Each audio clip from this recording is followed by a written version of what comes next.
This is going to be a demonstration of the second part of the lab that we unfortunately cannot do together in the lab. Maybe we'll hopefully get a chance soon to do things together, because it's really, really fun. So in this lab, you're going to be seeing what happens in a chemical reaction. We're going to have many different kinds of chemical reaction. This is just kind of introduction. So we're going to use some metal, copper wire, and it says to use about 8 centimeters. And it doesn't really matter exactly how much we use, because this is a qualitative lab, which means we're just going to observe some chemical changes. We're not going to do any actual calculations.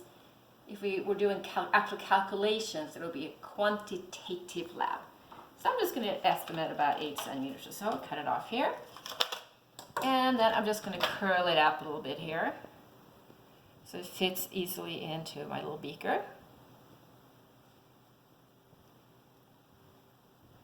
Like that. So, and also says to use a sandpaper, but as you can see, this is nice and shiny. I'm just going to put a white paper under so you guys can see. I think it's going to show better if I put a white paper under here. So here we have the copper wire, and then we have a little beaker, and then it says to use, and copper, of course, this is metal. This is 100% copper. So what we call this is, and I'm going to talk a lot more about this when we get into this in the book. This is copper, and we put an S next to it, which means it's a solid, because this is a metal. So that's what copper looks like from the periodic table. Then we're going to use silver nitrate, which stains really bad, so you don't want to get it on your fingers. And this says it's a 20% solution. So for silver nitrate, this is how you're going to write silver nitrate. Ag, that's silver, and nitrate is NO3. And we're putting an AQ, that's for aqua, Latin name for aqua, which means it's a water solution. So we have 20%. So we're going to measure out, according to the lab, I think it says 25 milliliters. But again, it's not really 100% necessary to do exact measurements, because I said this is qualitative. But we'll do approximately here.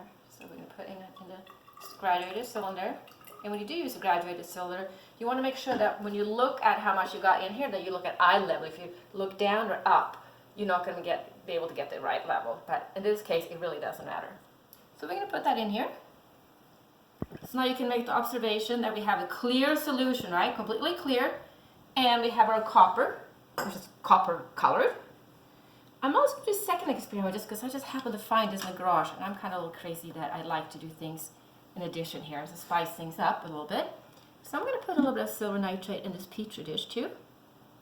Actually, I have a bigger one here. Use this one. Here. So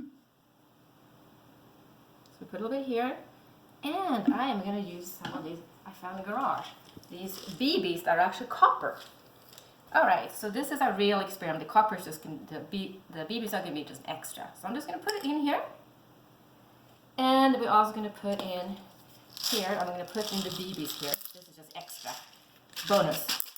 Because we can have a lot of those. I'm just going to put them in here. Like that. And this is going to be the end of the first part here.